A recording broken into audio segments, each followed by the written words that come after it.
ஐயோ கடவுளே, எங்கன்னே தெரிய மாட்டேங்குதே. கொஞ்சம் பொறுமையா தேடுமா. ஏன் இவ்வளவு பதட்டம்?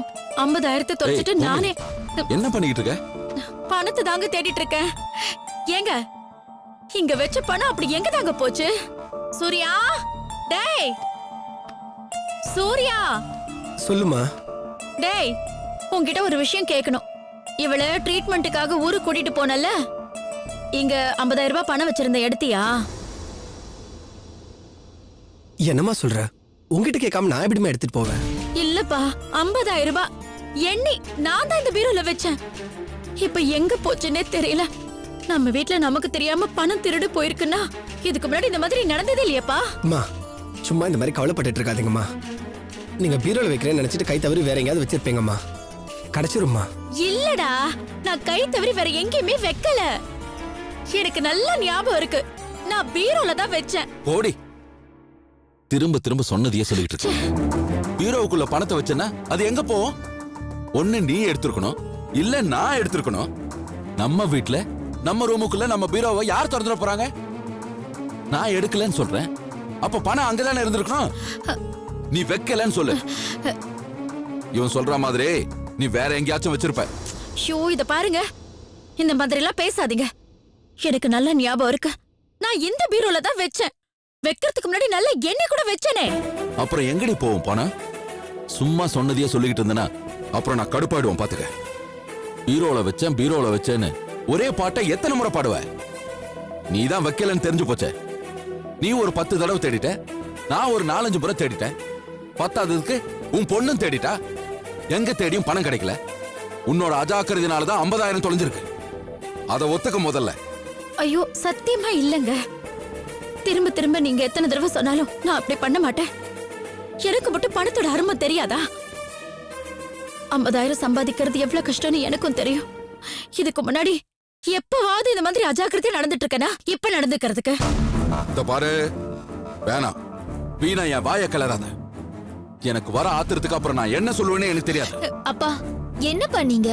அம்மாவே கஷ்டத்துல இருக்கும்போது நீங்க வேற இப்படி பேசிட்டு இருக்கீங்க. விடுங்கப்பா, பணம் எங்கேயும் போயிருக்காது.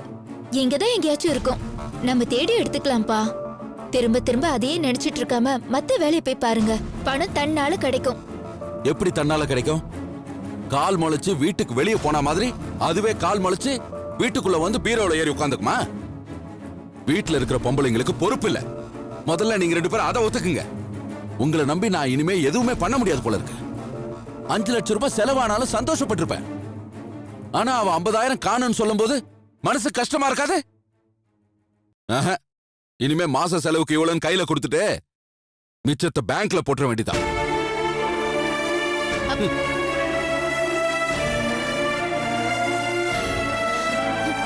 எப்படி பேசிட்டு போறாரு பாத்தியா? நான் கை மருதிய வெப்பனா? இத்தனை வருஷம் என் கூட குடும்பம் நடத்தினவருக்கு என்ன பத்தி இது கூட தெரியலையே. அம்மா விடேம்மா. பணம் கிடைச்சவொன்னா அப்பா நார்மல் ஆயிடுவாரு. அதுதான்டா. எங்க போயிருக்கோம்? இல்ல எப்படி திரும்ப கிடைக்கும்? ஒண்ணுமே தெரியலையே. கம்மி அமௌண்டா இருந்தா கூட கண்டுக்காம இருந்திருக்கலாம். 50,000 ரூபாங்கிறது சின்ன விஷயமா? அப்பாவோட கோவத்திலயும் நியாயம் இருக்கு. இவ்வளவு பெரிய தொகையை பத்திரமா எடுத்து வைக்க முடியலையா அவரோட கோவமே. சரி விடுங்க, இதை பத்தியே பேசிட்டு இருக்காதீங்க. காசு எங்கேயும் நம்ம வீட்டை விட்டு வெளியே போயிருக்காது. நம்ம வீட்டுக்குள்ளேயும் வரதுக்கு வேற யாரும் கிடையாது. பேசாம நிம்மதியா படுத்துங்க.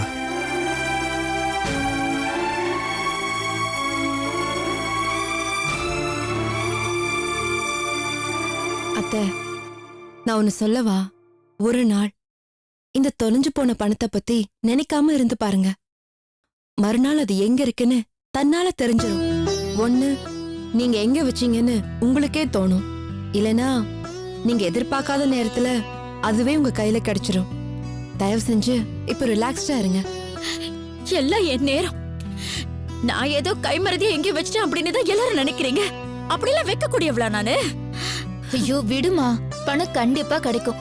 எனக்கு அந்த நம்பிக்கை இருக்கு. நீ மனசு போட்டு குழப்பிக்காதம்மா. ஆமா அத்தை. மா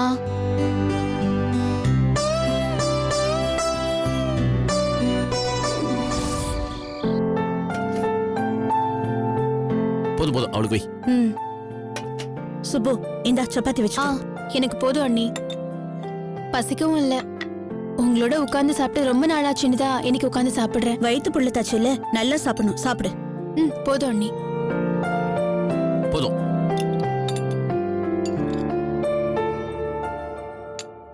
சுப்பு, ம். உன்கிட்ட ஒண்ணு கேப்பேன், கோவப்படாம நீ பதில் சொல்லணும். அண்ணி, நான் ஏற்கனவே உங்ககிட்ட சொல்லிருக்கேன், உங்க மேலயோ அண்ணன் மேலயோ எனக்கு கோவமே வராது அண்ணி. ஏன்னா நினைவு தெரிஞ்ச நாள்ல இருந்து நான் செய்யற எல்லா நல்லது கெட்டதுக்கும் நீங்க 2 பேரும் தான் எனக்கு சாட்சியா இருக்கீங்க. உங்களால முடிஞ்ச வரைக்கும் எனக்கு உதவியா இருக்கீங்க. இப்போ இந்த பண விவகாரம் பெருசானப்ப கூட உங்க வருத்தத்தை தான் வார்த்தையில புரிஞ்சுக்கிட்டேனே தவிர என் மேல நீங்க கோவப்பட்டு பேசினதா நான் சத்தியமா நினைக்கவே இல்லை அண்ணி. உண்மைதாம்மா, வருத்தம் தான். உன் அண்ணன் கணக்கு வழக்கு இல்லாம கடனை வாங்கிட்டு பைத்தியம் புடிச்சு அலைஞ்சிட்டு இருக்காரு. என்கிட்ட காட்டிக்கலனாலும் எனக்கு உண்மை தெரியும் இல்லையா? எனக்கும் புரியுது அண்ணி. ஆனா வேற வழி இல்லாம தான் உங்க 2 பேர்கிட்டயும் கேக்குறேன். சரி சரி, அந்த பேச்சு விடு. மறுபடியும் ஏன் அதையே பேசிக்கிட்ட? சரி, இப்ப சொல்லு. அந்த வீட்ல வச்சு வளகாப்பு நடத்தணும்னு சொல்றியே, இது எப்படி நடக்கும்? சூர்யா எப்படி இதுக்கு ஒத்துக்குவாரு? உன் மாமனார் எப்படி ஒத்துக்குவாரு? பத்தா குறைக்கு பைத்தியம் தெளிஞ்சு அந்த காயத்ரி வேற திரும்ப வந்துட்டா. இப்ப அது அவங்க வீடு, அவங்க குடும்பம்னு ஆயிப்போச்சு. உன்னை ஒரு 3வது மனுஷி மாதிரி, கருவேப்பிலை மாதிரி வேலைக்கு வெளியில தள்ளிட்டாங்களே. நினைச்சு பார்த்தாலே எனக்கு ஆற மாட்டேங்குது சுப்பு. உங்க கவலை நியாயம்தான் அண்ணி. எதிர்ப்பு இருக்கத்தான் செய்யும், முரண்டு பிடிக்கத்தான் செய்வாங்க. அதுக்காக நான் சும்மா விட்டுற முடியுமா? பிறக்க போற குழந்தை எனக்கு மட்டும் சொந்தம் இல்ல அண்ணி, சூர்யாவுக்கும் சொந்தம். அந்த பொறுப்பு அவருக்கு புரியணும். புரியலன்னா நான் புரிய வைப்பேன். அது என் கடமை அண்ணி. நீ சொல்றது வாஸ்தவம் தாமா. சூர்யா இப்ப கூட குழந்தை பத்தி எதுவும் சொல்லவே இல்லையே. இது அவரு குழந்தை இல்லைன்னோ, தனக்கு பொறுப்பு இல்லைன்னோ ஒரு வார்த்தை கூட சூர்யா வாயிலிருந்து வந்தது இல்லையே சுப்பு. அவரு ஒன்னதானே வேணாங்கிறாரு. சும்மா பேசி பாக்குறதுக்கு வேணா இதெல்லாம் நல்லா இருக்கும் அண்ணி. ஆனா நான் வேணா, என் குழந்தை மட்டும் வேணும்னு எப்படி அவரால சொல்ல முடியும்? இந்த குழந்தை பிறக்கிற வரைக்கும் வேணா அவர் வார்த்தைக்கு அந்த வீட்டுல மதிப்பு இருக்கலாம். குழந்தைன்னு ஒண்ணு பிறந்துருச்சுன்னா அவர் என்ன சொன்னாலும் ஊர் உலகம் அதை ஏத்துக்காத அண்ணி. கோர்ட்டு தீர்ப்புன்னு ஒரு வார்த்தையை போடுவாரு, ஆனா மனசாட்சின்னு ஒண்ணு இருக்குல்ல, அது எல்லாத்தையும் விட பெருசு இல்லையா? எனக்கு நம்பிக்கை இருக்கு அண்ணி. நம்ம எல்லாரையும் விட சூர்யா மனசாட்சிக்கு கட்டுப்பட்டவர். இன்னும் கிளியரா சொல்லணும்னா மனசாட்சிக்கு பயந்தவர்.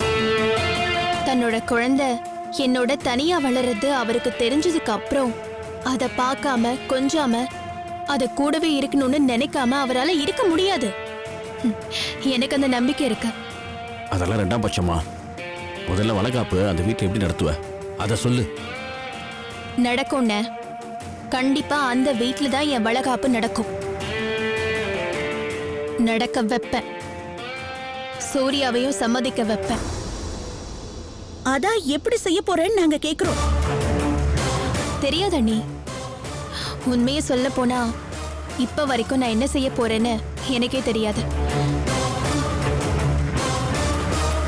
ஆனா எதை செஞ்சா என் வளகாப்பு அந்த வீட்டுல நடக்குமோ அத கண்டிப்பா செய்வேன். நீங்க 2 பேரும் கவலைப்படுறதை விட்டுட்டு நிம்மதியா சாப்பிட்டுட்டு போய் தூங்குற வழியை பாருங்க. இது என்னோட வாழ்க்கை அண்ணி. இதை சரியாக்கிக்கணுங்கிற அக்கறை எல்லாரையும் விட எனக்கு நிறைய இருக்கு. போதுமா?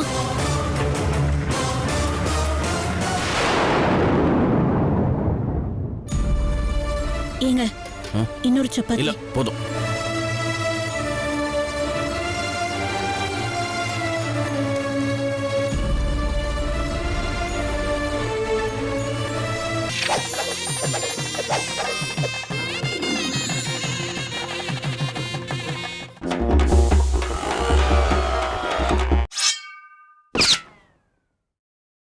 மொத்தம் 261 கேஸ்.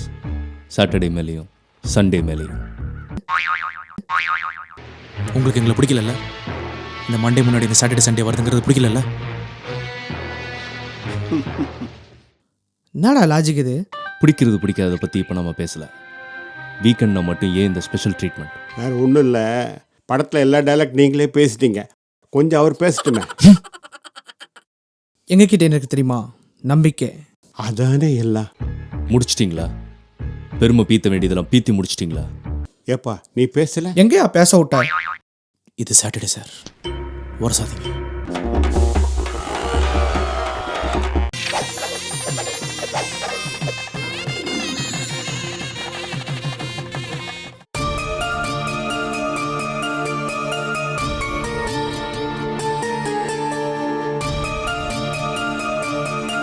காயத்ரி, ஏங்க அத்தை சாப்பிட்டாங்களா?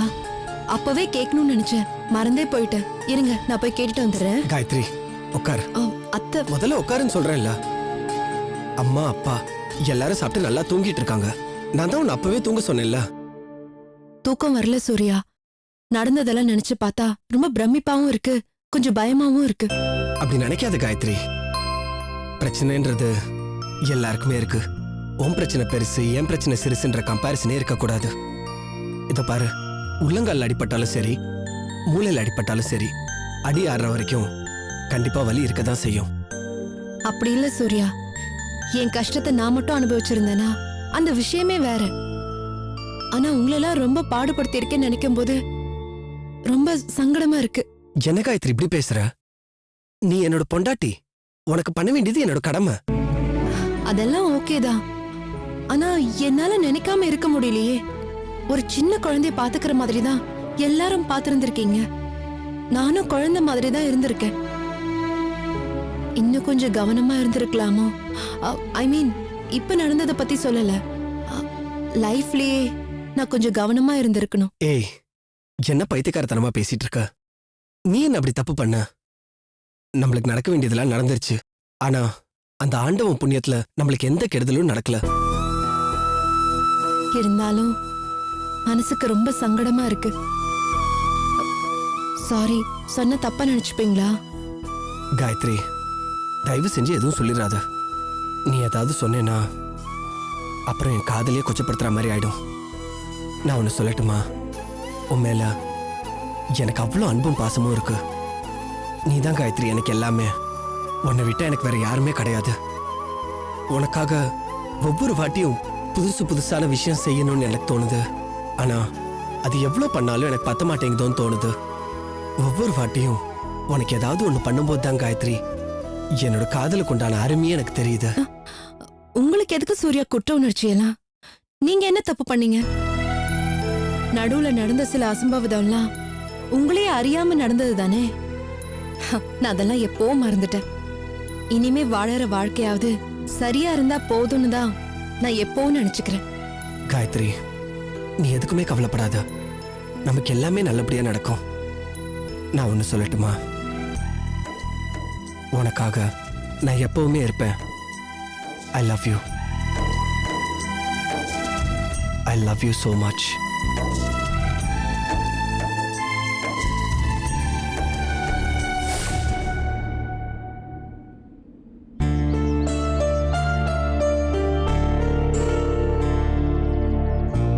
என்னம்மா இன்னும் காணோம்? தெரியலையே.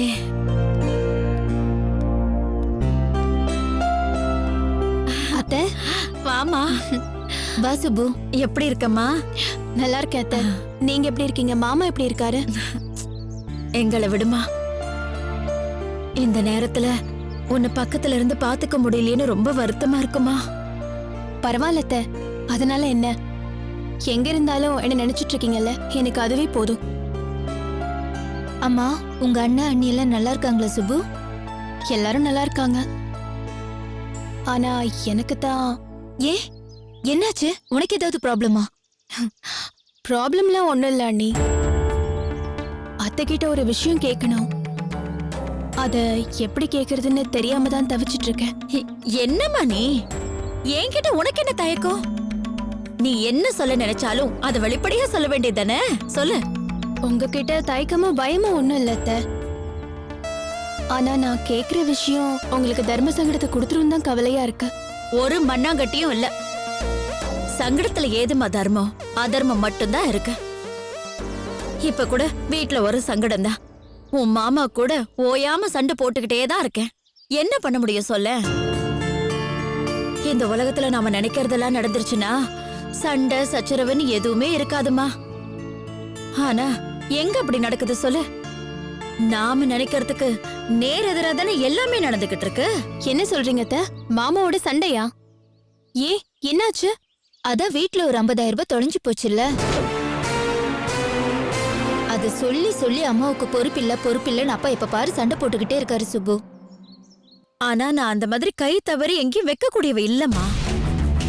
எங்கேயாவது ரொம்ப பத்திரமா வச்சிருப்பேன். ஆனா திரும்ப திரும்ப எத்தனை தடவை யோசிச்சு பார்த்தாலும் பீரோவை திறந்து பணத்தை உள்ள வச்சு பூட்டி சாவிய பீரோக்கு மேல வச்சதுதான் மனசுல எனக்கு பளிச்சுன்னு ஞாபகத்துக்கு வருது. அப்படி இருக்கும்போது அந்த பணம் எங்க போச்சுன்னு தான் எனக்கு தெரியல. அத்தை எங்கேயும் போகாத அத்தை. மாமா உழைச்ச காசு தானே, அது எப்படி வீணா போகும்? கண்டிப்பா கிடைச்சிரும் அத்தை. சரிம்மா அதெல்லாம் விடு. நீ என்னமோ சொல்ல வந்தியே, என்னம்மா விஷயம்? முதல்ல அத சொல்லு. ஒண்ணும் இல்ல அத்தை, வீட்ல எனக்கு வளகாப்பு செய்யணுங்கிறத பத்தி அண்ணனும் அண்ணியும் பேசிட்டு இருந்தாங்க. ஆமால ஏமா நமக்கு தோணிச்ச பாத்தியா? அதத்தான் நீ நானும் சொல்ல வரேன். எனக்கு நடக்கிற வளகாப்பு நம்ம வீட்ல நடந்தா எனக்கு ரொம்ப சந்தோஷமா இருக்கும். அதை விட்டுட்டு என் வீட்ல அண்ணா அண்ணி கூட உட்காந்துக்கிட்டு வளையல் போட்டுக்கிட்டு எனக்கு நானே அழகு பார்த்துக்கிட்டு இருக்கிறதுல என்ன இருக்கு சொல்லுங்க பாக்கலாம். புரியுதுமா. ஆனா நம்ம வீட்டு சூழ்நிலை என்னங்கிறது உனக்கே தெரியும்ல. உன்னை வீட்டுக்குள்ள வரவே விடக்கூடாதுன்னு அவன் தெளிவா இருக்கான். உன் மாமா என்னடான்னா உன் பேச்சு எடுத்தாலே எரிஞ்சு எரிஞ்சு விழறாரு. இப்படி இருக்கும்போது வளக்காப்ப நம்ம வீட்ல வச்சு செய்யறதுங்கிறது எப்படி முடியும்னு எனக்கு ஒன்னும் புரியலமா. இதுக்குதான் அதை சொன்னேன், நான் கேக்குற விஷயம் உங்களுக்கு சங்கடமாயிடக்கூடாதுன்னு. சொல்ல போனா நம்ம வீட்ல வச்சு உன்னோட வளக்காப்பு நடந்தா எங்க 2 பேரை விடவும் சந்தோஷப்படுறவங்க வேற யாருமே இருக்க முடியாது. அம்மா அப்பா கிட்ட நம்ம பேசி பார்க்கலாமா? சுப கேக்குறதுல என்னமா தப்பு? நம்ம வீட்டுக்கு முதல்ல வரப்போற வாரிசை சுமந்துகிட்டு இருக்கா. இவளுக்கு செய்யாம வேற யாருக்குமா செய்யறது? இந்த அறிவு உன் தம்பிக்கு இருக்கணும்டி. அவன்தான் இவ பேரை சொன்னாலே வானத்துக்கும் பூமிக்கும் குதியா குதிக்கிறானே. உங்க அப்பாவும் 10 குறைக்கு பக்கத்திலேயே உட்காந்து நட்டுனார் மாதிரி தாளம் போட்டுக்கிட்டே இருக்காரு. ஐயோ இதெல்லாம் நான் எங்க போய் யார்கிட்டன்னு சொல்லுவேன்? ஏன் தான் இவங்க இப்படி இருக்காங்கன்னு எனக்கு தெரியவே மாட்டேங்குது. அத்தை இது சம்பந்தமா நான் மேற்கொண்டு ஆர்கியூ பண்ண விரும்பல. ஆனா எனக்கு நடக்கிற வளகாப்பு நம்ம வீட்ல உங்க எல்லாரும் முன்னாடியும் நடக்கணுங்கிறது தான் என்னோட ஒரே விருப்பம். உங்களுக்கு ஒன்றும் தெரியாததில்ல, மாசமா இருக்கிற பொண்ணு ஆசைப்பட்டு ஏதாவது ஒண்ணு கேட்டா அதை கண்டிப்பா செய்யணும்னு சொல்லுவாங்க. நான் இப்ப வரைக்கும் கேவலம் ஒரு ஊறுகாய்க்கோ இல்ல புளிசாதத்துக்கோ நான் ஆசைப்பட்டதே இல்லை. என்னமோ தெரியல, என் வளகாப்பு நம்ம வீட்டுல நடக்கணும்னு திரும்ப திரும்ப ஆசை வந்துகிட்டே இருக்கு. அதான் உங்ககிட்ட நான் சொல்றேன், ப்ளீஸ் அத்தை, எப்படியாவது நீங்க முயற்சி பண்ணுங்க அத்தை. சரிம்மா, என்னால முடிஞ்ச வரைக்கும் நான் கண்டிப்பா முயற்சி பண்றேன். நான் உங்க மாமா கிட்ட பேசி பாக்குறேன். பேசி பாக்குறேன்னு சொல்லாதீங்க அத்தை, பேசி முடிக்கிறேன்னு சொல்லுங்க. நான் உங்களதான் மலை போல நம்பி இருக்கேன். என் வளகாப்பு நம்ம வீட்டுல அங்கதான் நடக்கணும். இது ஏன் விருப்பம் மட்டும் இல்ல, ஆண்டவனோட சித்தமும் இதுதான் எனக்கு தோணுது.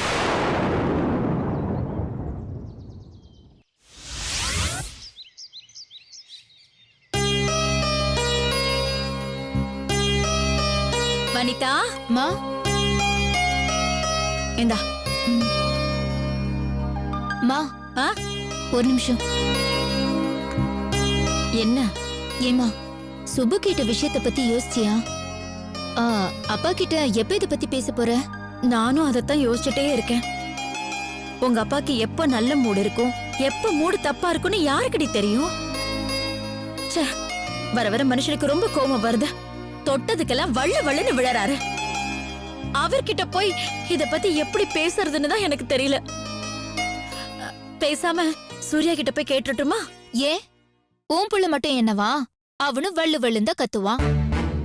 அதுவும் சுபுவுக்கு வளகாப்பு வைக்கிற, அதுவும் இந்த வீட்டுல தான் வைக்கிறேன்னு சொல்லி பாரு. நீ முதல்ல இந்த வீட்டை விட்டு வெளியே போன்னு சொல்லுவான். ரொம்ப கவலையா இருக்குடி. இவங்க 2 பேரையும் வச்சுக்கிட்டு நான் படுற அவஸ்தை இருக்கே. ஷோ, ஆனா சுப்புக்காக நாம இதை செஞ்சே ஆகணும். பாவண்டி, நம்மளை விட்டா அவளுக்கு வேற யார் இருக்காங்க? சரி, குழம்பி முடிச்சிட்டியா? நான் ஒரு ஐடியா சொல்றேன். இது ஒர்க் அவுட் ஆகுமான்னு யோசிச்சு பாரு. பேசாம காயத்ரி கிட்டே போய் கேள. என்ன காயத்ரி கிட்டயா? காயத்ரி கிட்ட போய் சுப்புவோட வளகாப்ப பத்தி என்னடி விளையாடுறியா? இல்லம்மா, ரொம்ப சீரியஸா, ரொம்ப பிராக்டிக்கலா எது நமக்கு உதவுமோ அதத்தான் நான் சொல்லிட்டு இருக்கேன். என்ன நீ பைத்திய மாதிரி உளறிட்டு இருக்க? காயத்ரி எப்படி இந்த விஷயத்துல நமக்கு ஹெல்ப் பண்ணுவான்னு நீ நினைக்கிற? ஏமா பண்ண மாட்டா? காயத்ரி சுப்பு 2 பேருமே கர்ப்பமா இருந்தாங்க. துரதிருஷ்டவசமா காயத்ரியோட கர்ப்பம் கலைஞ்சிடுச்சு. ஆனா சுப்புவுக்கு இப்ப வரைக்கும் ஆண்டவன் புண்ணியத்துல எந்த பிரச்சனையும் இல்லாம நல்லபடியா கரு வளர்ந்து குழந்தையா இருக்கு. வளகாப்புங்கிறது கண்டிப்பா செய்ய வேண்டிய ஒரு சடங்கு தானே. குழந்தை நல்லபடியா பிறக்கணுங்கிற எண்ணம் எல்லாருக்கும் இருக்கத்தானே செய்யும். எல்லாருக்கும்னா எல்லாருக்கும் தான். சரி, அதை விடுமா. நான் சொல்ல வந்தது அது இல்ல. அப்பா கிட்டயும் சூர்யா கிட்டயும் நீ போய் சுப்புவோட வளகாப்ப நம்ம வீட்ல வச்சுக்கலான்னு சொன்னா கண்ணை முடிக்கிட்டு வேண்டாம் தான் சொல்லுவாங்க. ஆனா இதுவே பக்குவமா பேச வேண்டிய விதத்துல காயத்ரி கிட்ட பேசினா பொறுப்பு அவ எடுத்துக்கிறதுக்கு ஒரு சான்ஸ் இருக்கு இல்லையா? என்னடி சொல்ற? இல்லம்மா, நான் பிராக்டிக்கலா யோசிச்சு பார்த்தேன். சுப்புவும் நம்ம வீட்டு பொண்ணு தானே. சுப்புவுக்கு முதல்ல ஒரு நல்ல காரியம் நடக்கும்போது அது எங்க நடக்கிறது தான் சரின்னு உன் மனசுக்கு படுறதா காயத்ரி கிட்ட நீ சொன்னா இதுல என்ன தப்பு அத்தேன்னு காயத்ரி சொன்னாலும் சொல்லுவாள இல்லையா? தாராளமா பண்ணலாம் அத்தேன்னு அவ சொல்லுவா. அடுத்த செகண்டே அவ கைய புடிச்சுக்கிட்டு, அம்மாடி தாயே காயத்ரி, நீதான் எனக்கு ஹெல்ப் பண்ணணும். உன் மாமா கிட்டயும் உன் புருஷன் கிட்டயும் இது சம்பந்தமா என்னால பேச முடியாது. நீ பேசி அவங்கள சம்மதிக்கவேன்னு சொல்லு. அப்படி சொன்னா மா, இன்னைக்கு இந்த வீட்டு நிலைமை கொஞ்சம் யோசிச்சு பாரு. உன் வார்த்தைக்கும் என் வார்த்தைக்கும் இங்க யாரும் மதிப்பு கொடுக்கறதே இல்ல. ஆனா காயத்ரி என்ன சொன்னாலும் அப்பாவும் கேக்குறாரு, சூர்யாவும் கேக்குறான். அப்படி இருக்கும்போது நமக்கு காரியம் நடக்கிறது தான் முக்கியங்கிற பட்சத்துல சும்மா ஒரு 10 நிமிஷம் காயத்ரிய ஆஹா ஓஹோன்னு புகழ்ந்து சொல்லி பொறுப்பை தூக்கி அவ தலையில வைய. உன்னாலதாம்மா முடியும். நீ இதை முடிச்ச கூடன்னு கேக்குறதுல ஒரு தப்பு இருக்கிறதா எனக்கு தெரியலம்மா.